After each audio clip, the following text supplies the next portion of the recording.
Hi there. Welcome to Effecting Change with EFF. It's our live stream series where we bring together panelists to tackle the latest issues in civil liberties and human rights in the digital world.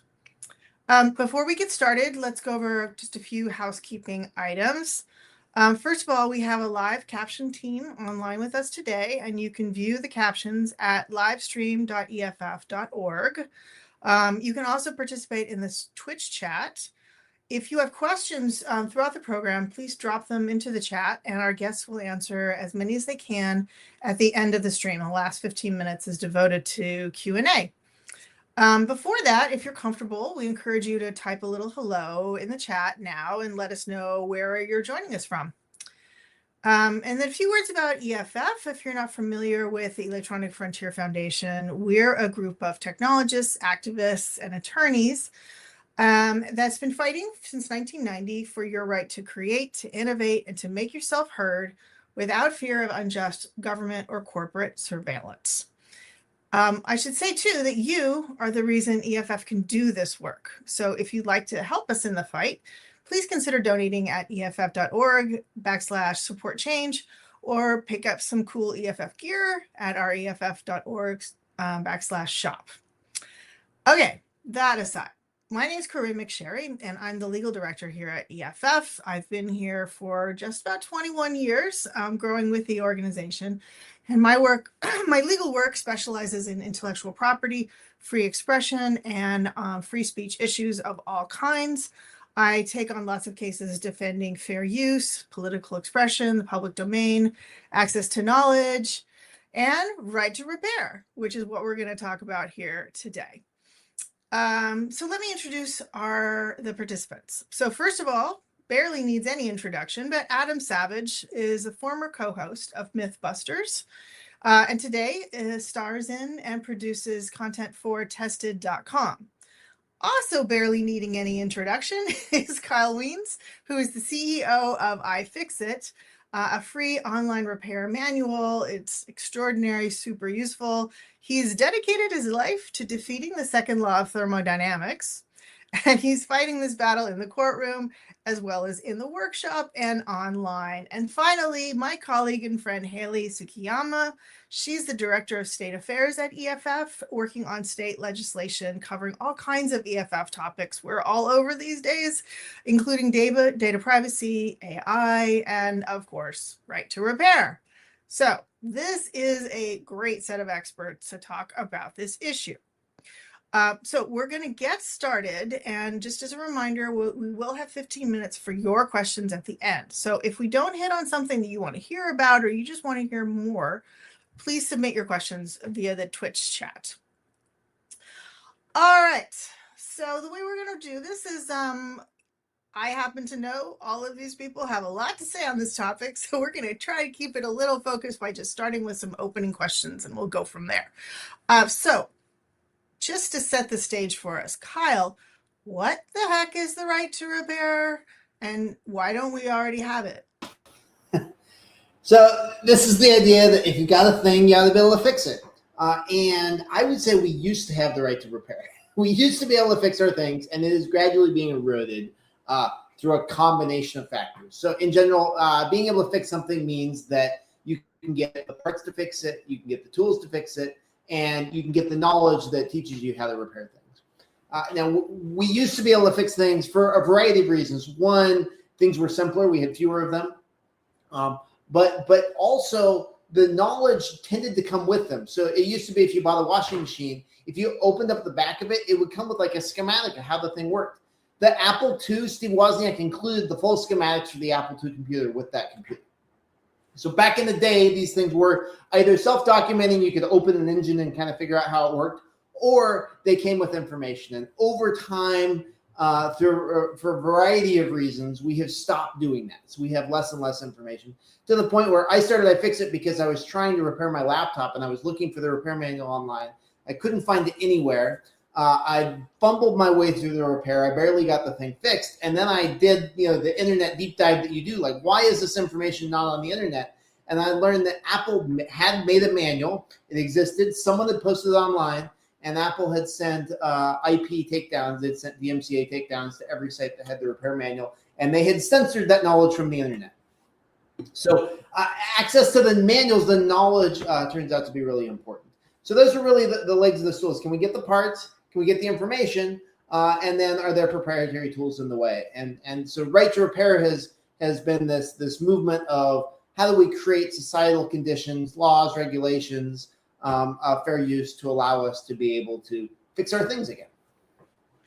And so, Kyle, just to build on that just a little bit to flesh it out for folks who aren't familiar with this.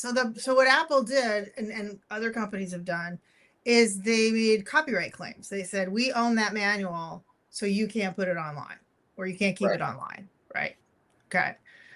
Yeah. So that seems like copyright. You say, why do we have copyright in general? What copyright is doing is taking freedom away from you in order to organize society in a way that we think is better. So copyright is saying, hey, you cannot go and copy Finding Nemo and give copies to all your friends because we want to take that freedom away from you in order to create a construct where creators get paid for their works. It's reasonable to an extent. Adam is a creator. I think you like copyright of some of your things. But it goes too far when you start applying copyright to things that you did not need to take freedom away from people to incentivize the creation of. So in the case of a service manual for a tractor, is John Deere going to make a service manual for a tractor if there is no copyright law? Absolutely they are. They have to have that service manual to train their technicians so that people can maintain these products. So there's no reason for copyright to extend to service documentation. You get these large corporations, and what they're really good at is self-preservation and protecting growth at all costs. And they go and they look at the legal tones. They say, what are all the laws out there that we can use to protect our existence, protect our kind of rent-seeking monopolies of the repair world? And copyright is an easy tool for them to reach for. So our goal in the Right to Repair campaign has been to make it politically untenable for them to use copyright law as a weapon like they have in the past. And now we've seen, so this was 20 years ago when I started, Apple was sending takedowns to people posting service manuals. Now we've passed a variety of right to repair laws, and Apple's actually posting the repair manuals on apple.com. So we are starting to inch our way back toward a world where things are fixable again. Excellent. All right. Then Haley, I'm going to throw this one to you now because I think we just set it up pretty well. But so why does EFF care about this? Like, we're a civil liberties organization. That's what we do. So what's the overlap between civil liberties and like farm equipment? Help me out. Yeah. So I would say zooming way out, right? EFF believes that technology should work for the user, right? The everyday person. And like digital locks and use of copyright to stop people from being able to, people buy things to do things. And so to stop them from being able to do them, like that's not what we're into, right? Right to repair is actually one of the issues I came to EFF with like a real deep passion for before I started. Like I used to be a consumer tech reporter, and I would hear a lot from readers who were just saying like, I'm struggling with this thing. Like I dropped my phone, like, it's so expensive. I can't afford to replace it. I can't afford the time to go and like try and get an authorized replacement. Can I just go to this guy down the street? So to me, this is really about like, letting people have the choice to find solutions that work for them and have the autonomy, right, to have that kind of choice. So farm equipment is a great example of a way that like, sort of digital rights applies to like way more than just smartphones and laptops and sort of the general slate of electronic devices that people think about usually. If you're talking about a tractor and someone is limiting your ability to repair that tractor, if you're a farmer, that's a huge investment of capital that you have to make, on a regular basis. So you sunk a lot of money into that tractor. And then if you have to wait for someone to tell you that you can repair it or wait for someone to come out to a rural area, like that's your livelihood. That's like literal money that repair is keeping you from earning. That's, crops rotting in the fields. And I will say, this week, a settlement between John Deere and the FTC says, among other things, that the company can't retaliate against people who make their own repairs. And I happen to know my husband has a family farm in Mississippi. And like after they read that news, there's a guy working on a tractor in Shelby, Mississippi, who was not working on a tractor last week because they were scared to do it. And so these things really, really matter to people in their everyday lives. And, you know, so that's why EFF cares, right? It's about sort of empowering people. Even in my own experience with repair, like I had a broken key and I like got that, I fix it, you know, that little, it's like a guitar pick, you like pop it off, you get the new key and you pop it on. Like that, there is a thrill that comes with that sort of autonomy. And that's really, to me, so much more about more than the right to repair. It's about critical thinking. It's about questioning received wisdom. It's like finding things out for yourself. That gets a little outside the EFF work of digital civil liberties, but to me, what is so important about EFF in this space is making sure that technology doesn't hinder that sort of very important feeling and that very important sort of urge that I think a lot of us have. Yeah, I think we used to call it freedom to tinker. You know, Yes. we think people should have that ability to do that. And just so I can flesh things out a little bit, I think one of the things maybe it might get a little bit buried here is one of the problems here, it isn't just the claims of copyright, but it's because there is all this tech now in your equipment, in your cars, in your stuff. There's software everywhere. There's software in your fridge. There's software in all the places. And software is copyrighted. And that is why or one of the reasons that copyright comes into play. It's not just the copyright in the ownership manuals, it's the copyright in the software in your stuff. And once you've got, you know, I remember going to a conference a few years ago myself, and it was of farmers and farm equipment folks. I went with Kyle, and I had to say, like, I am so sorry that you have to talk to a copyright lawyer. You should not have to talk to a copyright lawyer, but here I am. And I'm sorry about that. But hey, Adam, but you're like a big time copyright owner. You like what? Don't you like copyright and don't you like ownership? Like help me out here. And from the perspective of someone who's maybe on both sides of this, like I think of this as kind of like digital ownership. So why do we want that? And listen, at the front, copyright and ownership are great. The Copyright and Patent Act are excellent additions to our Constitution, but they both make it clear that they exist for a limited time to benefit the creators, but they both include the understanding that after that limited time, culture wants that information. That passes, those useful arts pass to culture. And when you have, so as a small business owner, my company tested is 7 people. I absolutely love copyright, and we protect our brand. But at the same time, there's this American corporate idea of control, that you want to control your brand, and that control leads them to actually tell you you're going to violate the warranty if you open this thing up. And as a self-taught engineer and a self-taught scientist, I want to talk about the landscape of culture. Is that where do engineers and scientists come from? They come from kids taking stuff apart and learning how it works. And if everything became a black box like our phones that you cannot open up, you end up with absolute generations of lost knowledge. A mechanic in Mississippi who's afraid to repair a tractor is someone who's not gaining the institutional knowledge to repair the new models of tractors. And that is a benefit to John Deere because they then have a monopoly on that knowledge base. So I'm a big believer in copyright and being able to make money as a creator from the fruits of my labors. But I also understand that my work is all mine, but it is also my culture's. And that after a period of time, those rights accrete to my culture. And I believe in that system. Unfortunately, with this idea of corporations being over 100 years old, this idea of control has gotten way out of hand.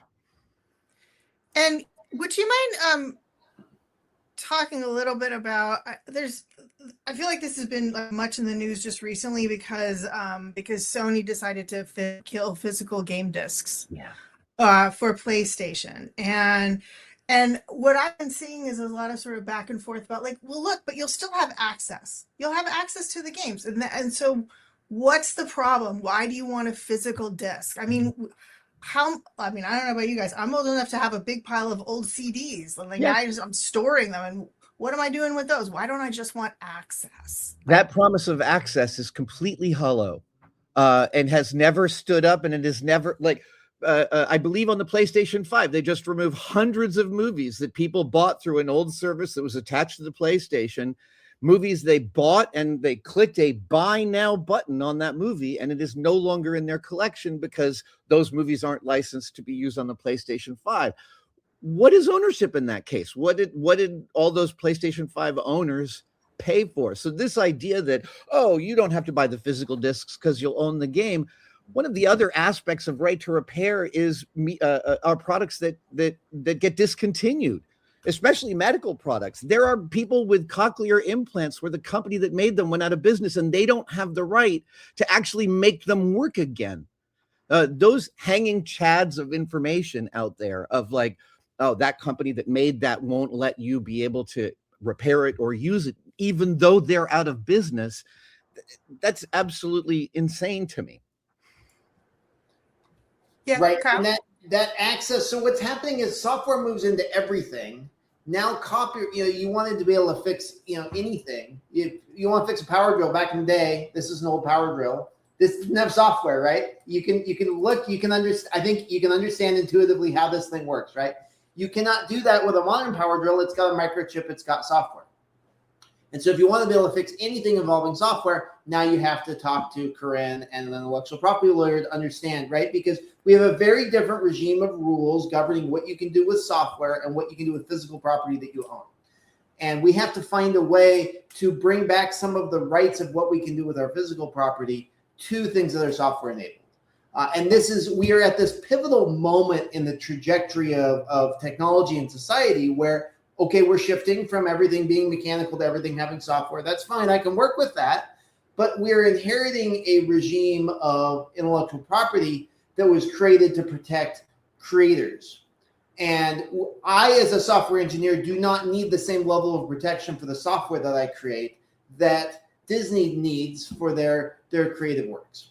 We have to decouple these things somehow. Right now, they're tightly coupled, and it's biasing ownership in the favor of large companies like Sony. Kyle, I know that you've also talked a lot about in various forms about how this overlaps with sort of environmental concerns.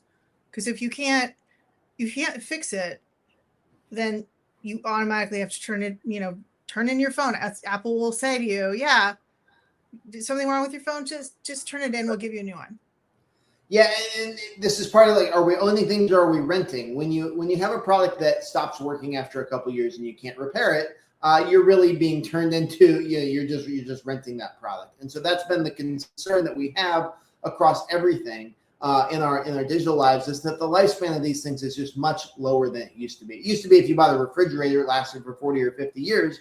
Now the average lifespan of a refrigerator is 7 years. No one goes out and buys a new refrigerator planning to replace it in 7 years. That's insanity.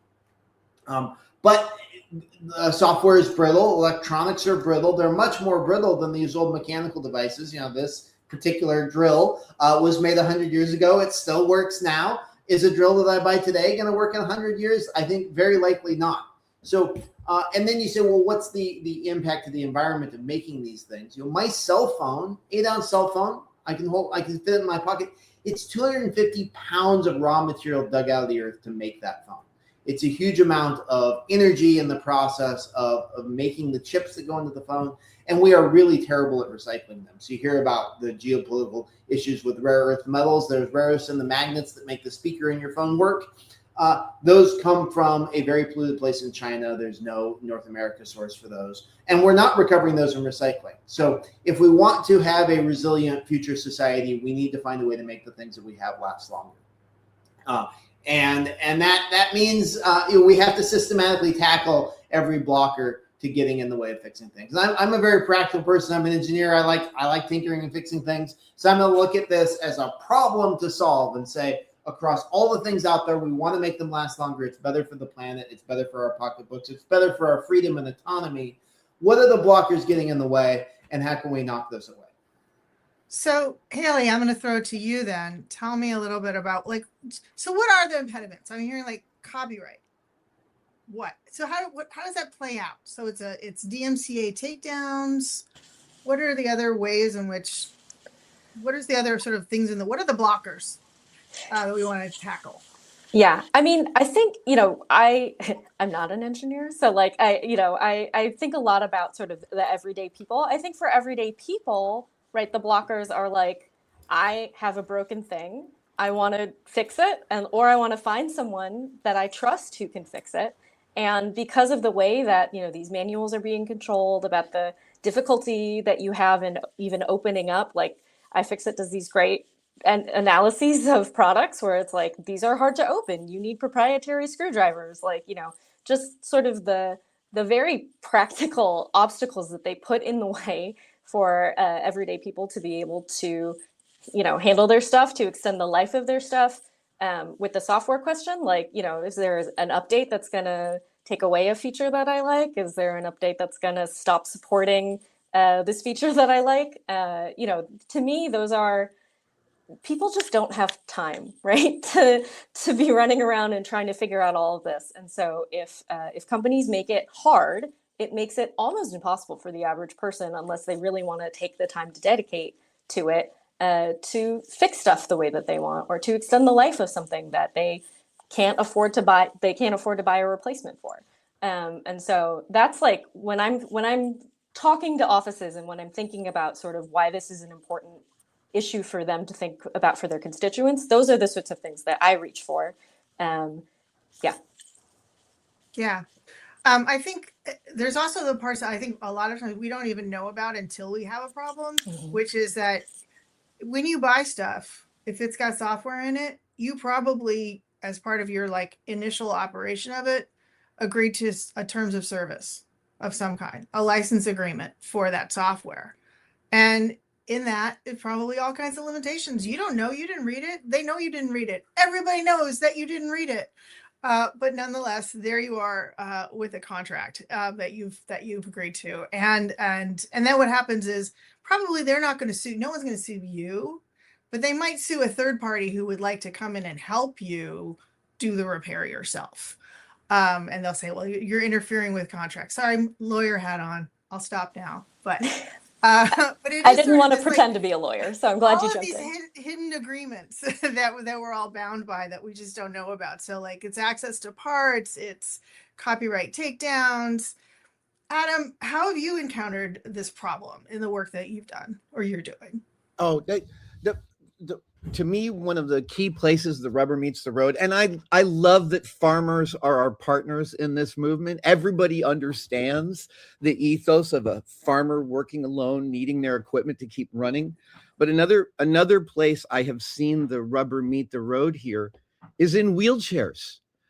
We live in a time when there are spectacularly specialized wheelchairs for all sorts of unique physical conditions that allow people who 15 years ago had very little mobility to enjoy much more. But when those wheelchairs break down, the companies that make them often make them so hard to repair, it can take months for a simple problem because it's a closed box. And let's be clear, it's very easy for companies to make things hard to repair in ways that are quite invisible. They can pot the electronics and all sorts of things that are really hard to make it to get to the electronics. And I believe there's even a story of a wheelchair activist whose wheelchair was broken and took so long to replace the condition they had worsened, and they died waiting for a wheelchair repair. So this problem has an actual body count. And it's really vital that, a wheelchair is a much more specialized thing than farm equipment. Repair people for those are even harder to find. And we absolutely should have a culture in which a wheelchair owner could go to a place in their city and have that wheelchair repaired that day rather than waiting for several months. So let me pose the sort of obvious question that channeling the wheelchair company. Well, we can't have people fixing it themselves because then they'll do it wrong and that's going to create liability for us or hurt them. So yeah, we have to be able to control this precisely because these are such important equipment. Yep. I totally think that there's movement on both sides to understand this culturally. Absolutely, to me, the idea that you could get into trouble repairing something, that's absolutely true. But one of the other things that's going on with all of this software being attached to everything is that the data about us is out there. And one of the things that's a personal bailiwick of mine within right to repair is a right to the privacy of the things that I own. That my devices aren't dropping dime on me and telling every company around the world what I'm doing with those devices. This is another secret thing that John Deere does with their tractors. They log all this data, and doesn't belong to the farmers. They don't make it available to them. I can't remember what your original question was. I'm on the middle of my rant. No, that's okay. I actually think that's I'm glad you raised that, because I do think it comes back to one of the questions I asked earlier, which is what's the overlap between right to repair and ownership and civil liberties? Like, what's the connection? And one of them is, I think, that one of the things you might want to do is tinker with your stuff so it's not phoning home. Perhaps or even to find out, like, I would like to know if my smart TV is sending signals back, and are those signals encrypted? Is someone monitoring my TV behavior, my driving behavior? We know that's a thing that's happening. And my maybe I'd like sleeping to behavior. CPAP machines log our sleeping behavior. We're leaking information constantly.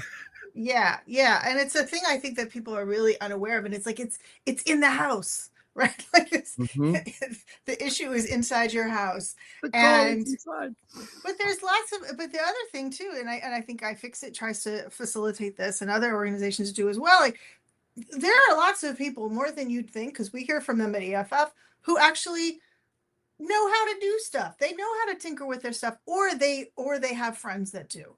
And so it's sort of like, and I think, Adam, you were kind of getting at this a little bit earlier too. There's this sort of like progressive, like, disempowerment, where it's like we're getting monitored in all these ways and we can't really do anything about it. And right to repair is kind of a way of helping you be able to do something about it yourself and giving sort of individuals that power.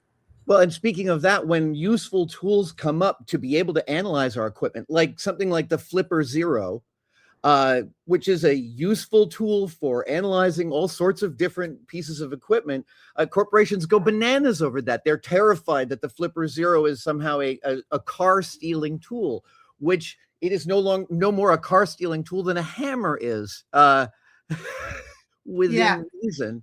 And these tools for analysis get turned into, they get demonized by the corporations that don't want us using them to analyze their equipment, because a lot of times when you use stuff to analyze a piece of equipment, it's not up to the specs that it's telling you it was. But there's no way for you to know that unless you have access to these rarefied pieces of equipment. Right. Yeah. Kyle, I feel like you want to get in on this. Well, we have to find a way to open up tinkering again, and it's about ownership for us. It's about enabling the smart, creative fixers, the wheelchair folks who want to be able to repair their machines. But it's also about creating an economy, right? If you think about Main Street America, is a post office and an auto mechanic. And that the ability to maintain and take care of our things is integral to what makes societies resilient, when knits people together. There's an amazing book called Shop Class of Soulcraft. Matthew Crawford he got a PhD in philosophy. He did the think tank thing in DC for a while, and he found that his life was just empty and it didn't feel like it had meaning.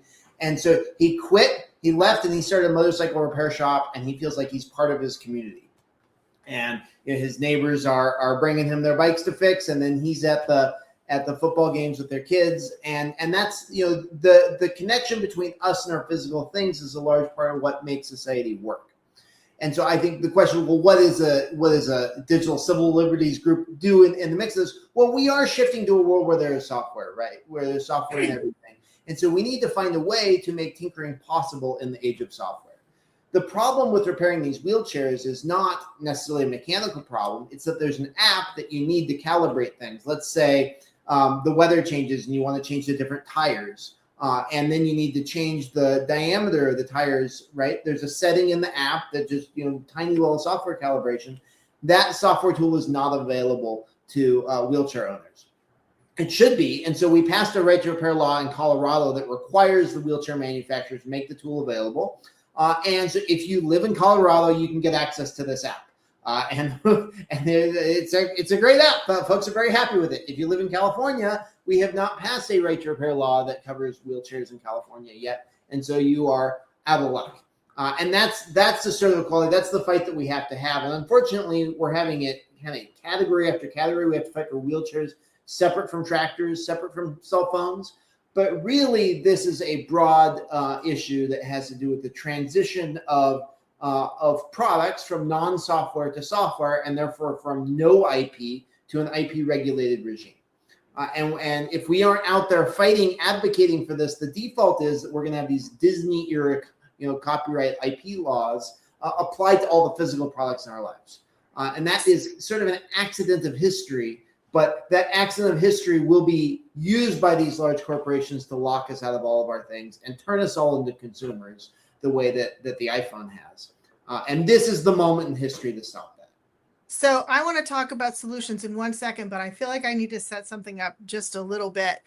So part of the accident of history isn't just, that there's copyright in software.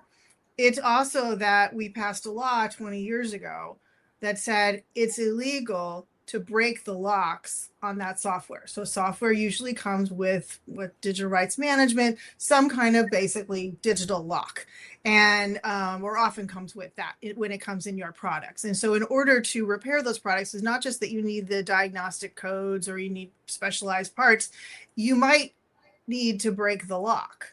And often it's trivially easy to do that. It's not that hard to do. Many people know how to do it and they can teach you how to do it, but doing that is illegal in many circumstances. And the reason it's illegal is because we passed this law, Section 1201 of the DMCA 20 years ago. And the point of the law that just said it's illegal to break locks on copyrighted content when it's controlled, basically. And but the reason that was passed was because Hollywood was really worried about people pirating DVDs and CDs and so on. And so it was supposed to be extra protection for that. I don't think Congress was contemplating the software in your refrigerator when they passed that law. And I feel like when I talk to folks in many different circumstances, they sort of get it. They're like, no, that's dumb. That doesn't make sense. Like this law that we have for DVDs doesn't make sense to apply it to farm equipment. So just with that a little bit more of setup, what can we do? Can we change that law? What's on the table to help us fight back? Who wants to start? I wanted to talk about one of the key ways I think culturally is a reassessment of what ownership is. We've been hearing the news stories about car companies starting to put things like heated seats behind a subscription wall after you've bought the car. That begs a really important question about what I'm buying when I buy a product. And if they can turn on and off software features of that product after I've bought it, I feel like I think like no one would disagree with me that that's a very weird idea about what ownership actually is. And I feel like the sense of what ownership is where the rubber meets the road with this, about how we control the products that benefit our lives, that we can use to benefit our lives, and also that we can improvise with. So many important discoveries are using tools and materials and equipment for things it was never intended for. That is almost the soul of Mythbusters. Right. And that's a feature. It's not a bug. Indeed. Right. All right. So what else can we do? Because there's a movement. It's underway. What's happening? Haley, talk to me about states. Well, I see Kyle also muted. I'm going to set Kyle up because, we got to work together in a lot of states and have made, really, I give all credit to Kyle. Have made a lot of progress on sort of the, making sure that people have the right to access tools and parts and information so that they can fix their electronics and their appliances. Been very successful and after years of advocacy and sort of getting lawmakers to understand this and also kind of evolve the laws a little bit to kind of get around the ways that the little tricks that companies play to kind of say like, oh yeah, we'll give you the parts, but we'll give you the parts in, in all bundled together, or, anyway. So I will throw it to Kyle, but yeah. Yeah, so we're tackling this on a few different fronts. We are passing right to repair laws around the world. We've passed 10 across the U.S. About a third of people who live in the U.S. live in a state with a right to repair law. We passed in California, New York, Texas, a whole bunch of other places. And those laws say, hey, if you're going to make a complicated product, you have to make the parts, tools, and information available to consumers, the exact same information and parts that you make available to your repair network. So if a manufacturer has a repair network, you can have access to it. And almost every manufacturer has agreed to apply those laws nationwide. So effectively across the U.S., we have those right to repair laws. It even helps people around the world, because if they're sharing the repair manual online that Samsung posted the repair manual in the U.S., they're not blocking people in the U.K. from accessing that. So we're creating this ratchet effect where access to information is improving around the world. That's awesome.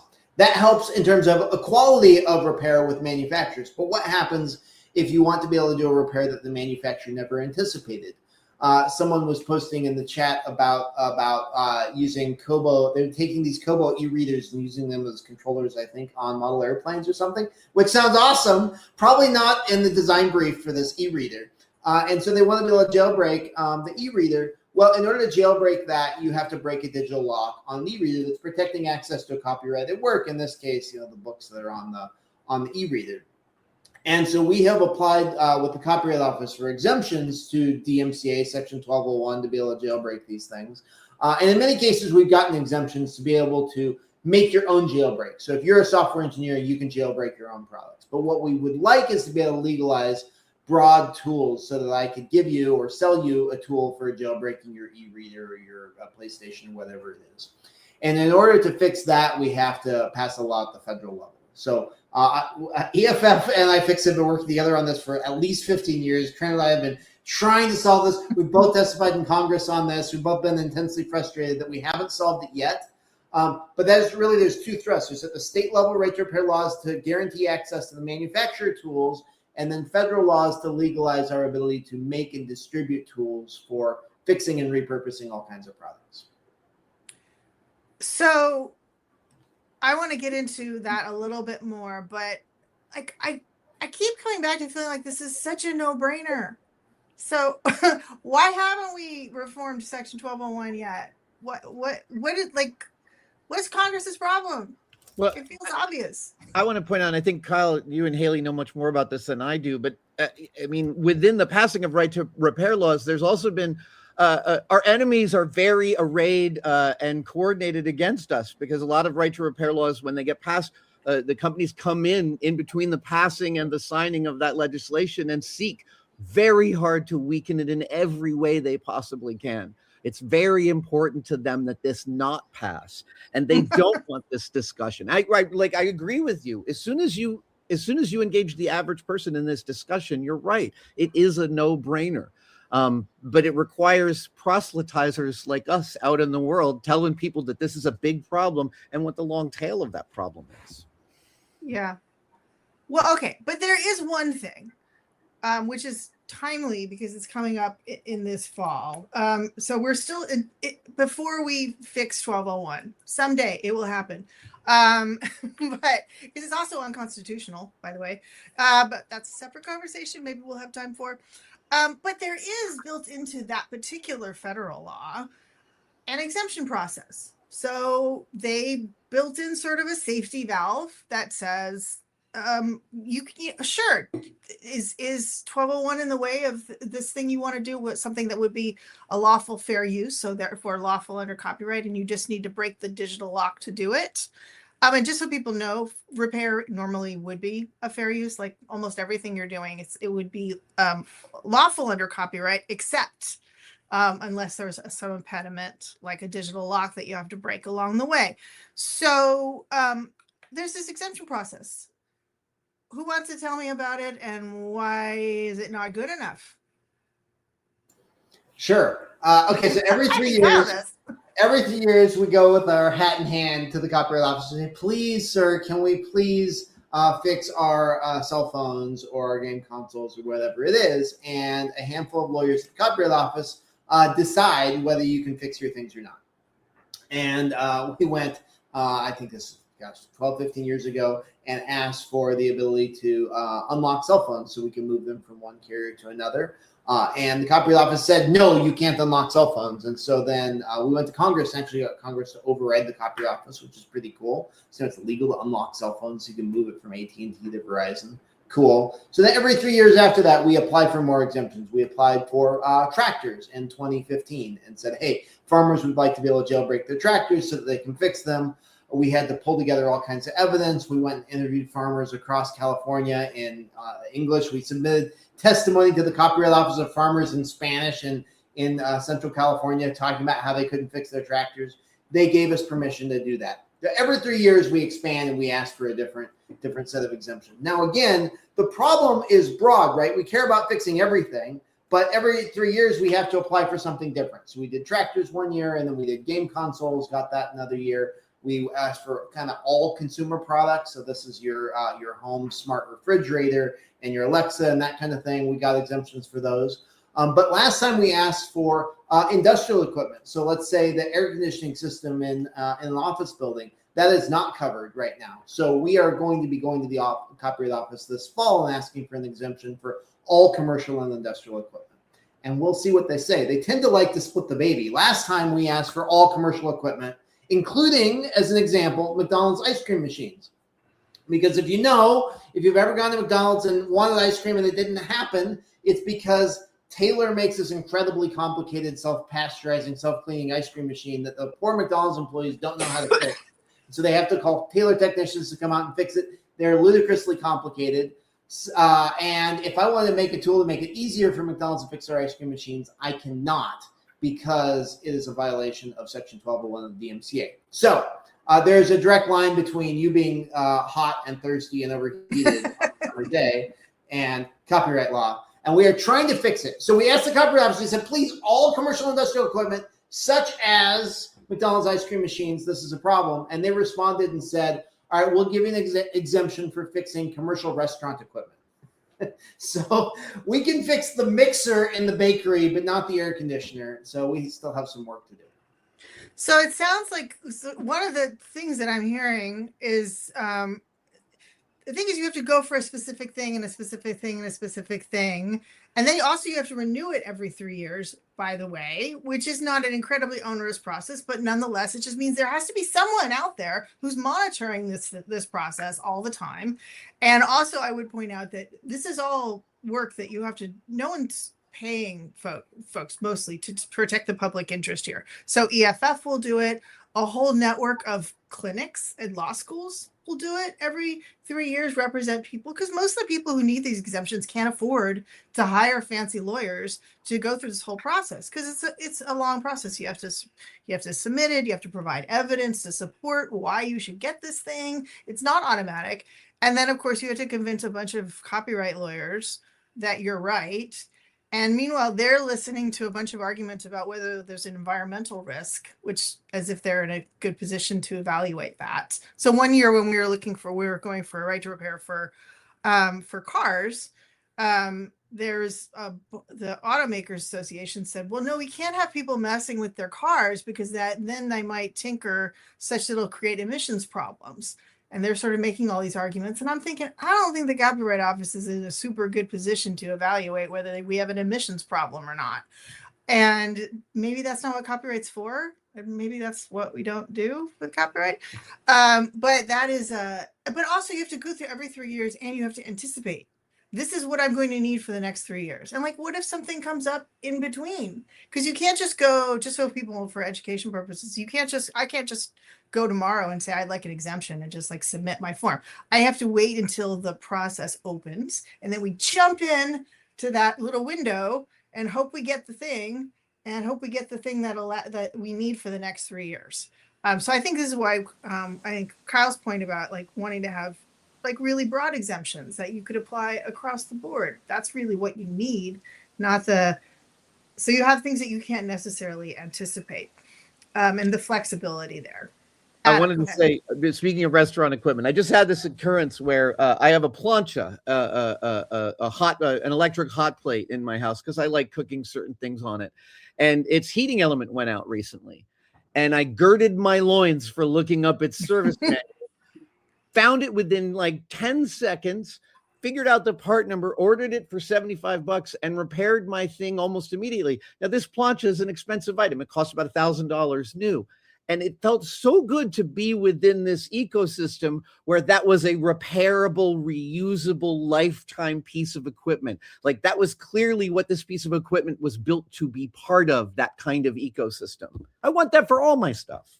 Yeah. All right. Well, I I was Haley, just gonna add, like you were talking about how non-responsive, right, this system has to be, and like as just as an example, like, oh, there was a pandemic that none of us expected, and there was a bunch of medical equipment that people couldn't fix and really couldn't have any access, or they had no avenue to fix. And so I just, to like underscore your point, like I think these are devices that people rely on, and that we really need to be able to make sure that it can be a very easy thing to fix them, because when we're without them, we're in real trouble. Yeah, that's a really, really good example. It was like a persistent problem throughout the pandemic. And if people remember, just a few years ago, particularly early on, there was like all kinds of rules about even getting into hospitals. So let's say you are the person who knows how to fix the thing. Can you get in to even fix the thing? Wouldn't it be better to be able to just empower people actually in the hospitals to do their work and do their work more effectively? Preaching to this choir here, I suspect, but I think it's a very go good ahead, point. Kyle, you go. Philips has been particularly litigious. The medical device manufacturer Philips, to make all kinds of equipment. They want their technicians to go into hospitals. They are suing maintenance companies using Section 1201, saying you're bypassing locks on our equipment. There are several active lawsuits now. It is regular. So when we talk about 1201 is this problem, well, it's not academic. People are actively, like, repair businesses are shutting down because these huge companies are abusing copyright law to prevent them from fixing things.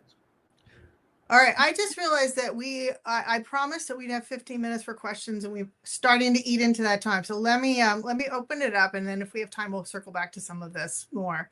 But there's a specific question here about a bill in the California Senate, AB 2047, that's trying to do what Adam is talking about stopping, requiring our private computers and 3D printers to share our data with well, this person calls them truly evil companies. I won't, because I'm a lawyer. So anyway, companies. So they want to hear, this question is basically asking about these efforts specifically in California that would require computers and 3D printers to share our data. So Haley, are you familiar with this bill, AB 2047? I am familiar with this bill. We are opposing this bill. We have been working really hard to, speak up again, like we've been talking about, speak up for individuals who, don't have the resources to come down to the California legislature and wait in a 5-hour hearing to speak for 2 minutes. And so, the bill is still bad. Like, Can you explain the bill a little bit more so we just understand what it is? Yeah, sure. Give me just a second. Is this the one that has to do with, this is 3D printers and guns? Is that yes. The one I'm talking about? Okay, tell me a little bit more about it. Sure. Actually, I'm sorry. As Corinne knows, I have been out for a little bit, and so, I can give you go for it, please. So what it's saying is, you cannot use a 3D printer to print gun parts. Is the idea behind the bill? That's what they're trying to do. And this bill, I think, to all of us nerds, it seems absolutely insane that you would do this. But take this from the perspective of legislators who are very frustrated with gun violence. They've been trying to find ways to pass various gun control laws, and they have failed because of the political system that we're in, right? It's very difficult to pass any kind of gun control legislation. And so actually a startup came out out of Spain, has a software that will identify gun parts inside the 3D printer. And so they've been proposing laws. New York actually passed this law the other day, and now California is on the verge of passing another one. And what it says is that the printer needs to have DRM in it that inspects the parts that you're printing and refuses to print gun parts. So the goal is, let's make it so that you cannot 3D print a gun.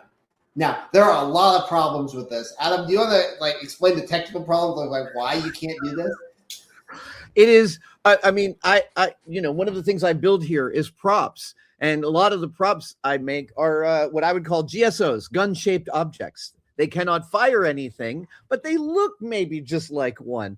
I believe that my 3D printers would all be inoperable within a couple of weeks if that legislation passes as advertised. And that's ludicrous. This is the idea of are you going to control or make legislation that goes after the person breaking the law or that affects absolutely everyone in the world? That's what this legislation is attempting to do. It's attempting to look at everything that anyone in that state might want to 3D print and somehow staunch this.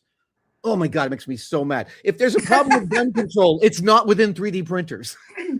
Well, and going beyond that, let's just say, let's ignore that you might want to print something that looks like a gun. Let's just talk about technically how you build this. You're going to have a block of proprietary code in an open source 3D printer that takes the user's input, makes a decision, and says, no, the user cannot do a thing, right? So what you're doing is taking autonomy of this thing that I own away from me, and you're doing it in a closed source fashion. And that is so frustrating. Also, I mean, it's mathematically impossible. It's mathematically impossible to take a look at all the possible objects that could be printed by a 3D printer and isolate the ones that will be useful for a gun. This is part of that nerd harder thing that legislation often tries to do, that oh, come on, you guys are smart, make that work. And it's unworkable. Yeah, I think we're all, and it sounds like some of the folks in the audience here are very familiar with this kind of yes, nerd harder. And you come back and you're like, but here's the thing, this isn't that kind of problem. It's not because we're not smart enough. It's because you can't do it. Well, and so I want to throw some cold water on us. This looks so ludicrous. You're there's no way this could possibly happen. The overwhelming political likelihood is that this bill will sail through and pass. So right now, this bill is on the trajectory to pass the legislature and get signed by the governor. That's where we're at right now. EFF has been talking about it. Some other folks have been talking about it. There has not been enough noise, and it is probable. I just have to be a political brag. It's probable we will lose this unless some folks step up and start making a lot more noise right now. And the moment is now. It's on to a key committee vote, I think, today in appropriations in the Senate. Next week, but yeah. Yeah, so it goes to the Appropriations Committee next week, and then we go to a full floor vote. And the Democrats really want something that they can say that they did something around gun control. Mm-hmm. So there's a lot of politics around this, opposing the very sane, logical nerd arguments that all of us have.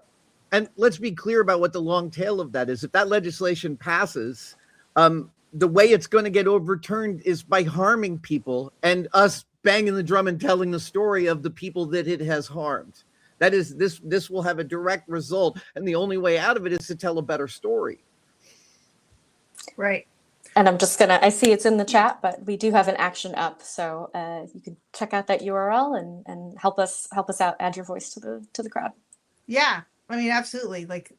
Audience, do you care about this? You should care about this. I hope you believe you should care about this. You can do something about it, and make your voice heard. Please do that. Switching gears a little bit, we have another question that I think is sort of interesting. So the question is, I have a question about cheap parts that feel designed to break when you try to repair something, like cheap screws that strip immediately using glue. Does right to repair encompass an ability to compel companies to shift away from using things like that? Is that sort of part of what we think about when we think about right to repair? I want to give a little addition to this, because if we're talking about software that legislation that will pass controlling software, what 3D printers print, right now it's about gun control. But corporations would be very happy if it was also about anything that resembled anything they ever built. And right now, there's, if something of mine breaks, I could design and 3D print a part to fix it.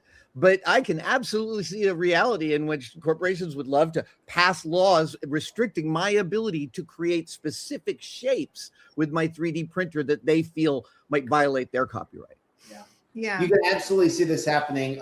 Ford has been they have been filing for design patents on bumper parts. So the collision parts on a vehicle. So right, the bumpers, the things that you're right. So if you get in a wreck or a fender bender, you want to replace your bumper. You can buy the Ford one for $2,000. Maybe there's an aftermarket one for $500. Well, they want to use IP law to stop you from being able to have that aftermarket bumper. Same kind of thing. So to get to the core of your question, are we passing laws to stop people from making cheap crap? No, we're not. I don't know how to do that. I think it would be interesting. It would be tricky. I think the free market is better at handling that. What we want is the companies who make quality products to float to the top, the companies who make cheap crap to get pushed out of the market. Hopefully that works. Hopefully we can use our individual purchasing preferences to buy better products. But then when things do break, you have a plastic knob on your stove. Absolutely, let's 3D print that. Let's create a marketplace. And we do. You can upload 3D printed parts to iFixit, and we'll share, and you can download and print them. And we'd like to. Yeah, I mean, I do think that right to repair encompasses it in two senses. One is like enabling you to not be stuck with that cheap thing. You can replace it with something better, maybe that you use a different kind of technology to build for yourself. Also, I think it's when people have the right to repair, it creates some pressure on companies to do better because people get annoyed by it, right? Their customer, if you don't feel like you can do anything about it, right, then you won't discover the cheap thing that's in the way of what you're trying to do. But when people are empowered, then they start complaining. And I think that kind of takes us back a little bit to some of what we talked about at the beginning, which is like, are we going to have a culture where where it's just access culture, it's rent only culture, it's where we're not owners with our sort of ability to pressure anybody, right? Because we don't have any power to do anything. Or are we going to have a culture where we have real choices? And within science fiction's ability to think about possible futures, there's a in one of William Gibson's later books, there's just this small construction that he makes in the book of a community in the Southwest called the Sandbenders. And in this future, computers are now completely modular, keyboard, memory, screens, and people just buy these parts and put them in housings. And the Sandbenders are a group of artisans in the Southwest who custom make these silver and turquoise and natural material laptop housings that you just put all of your modular equipment into. I want to live in that kind of world. Yeah, me too. All right. Well, listen, we have 1 minute left, and I want to throw this question that's from the chat. I want to throw it to the group. Okay, we all get it. Good for us. How do we reach the normies? By which I don't want to just call people normies. How do we reach like regular folks who just don't realize this is a problem? We've been doing this with legislators. So legislators are not generally technically savvy. So we talk with them. We just talk about the pain that people have. Hey, the last time your phone broke, was it a pain to fix? So gateways into folks, I'd say you use stories and you use examples of things that are in people's lives. So the phone that they had that broke that was frustrating or got too slow or they feel like control got taken away from them. The time they went to McDonald's and they wanted an ice cream, it was broken. And then you explain there's actually this like vast conspiracy behind why you can't fix your ice cream machine. And the farmers who are in the fields who miss a key harvest date because of a sensor was bad and John Deere didn't have a technician available to drive out and plug their laptop in. Those are the stories that resonate and they're working. And I would say we are winning. I mean, the overwhelming public support opinion is in favor of right to repair. So we just need to continue the trend. But I think right to repair it's kind of a gateway drug to fighting for the broader right for ownership. Yeah, it's an easy one to take out in public too. Everyone's going to agree with you. Haley, go ahead. Yeah, well, and just to echo, like I think everybody has an example in their own life that actually relates to this. So it's a matter of finding that and sort of narrowing in on it. And I will just underscore Kyle, like we need a lot of individual, normal, everyday voices to balance out some of the lobbyists that that are interested in keeping this sort of the status quo that they're building and that they're expanding. And so every voice counts. And you never really know what constituent story is going to land with a legislator, but there's usually one that will really ring true. I know we're going to bring together the gamers and the farmers and the disability activists. We're going to get everybody. The We all knitters have a and the story. hackers. The gamers Yes. and the hackers together. All right.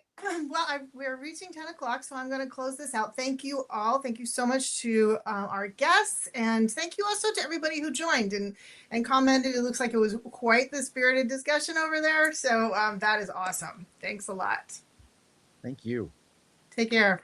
Bye, everybody.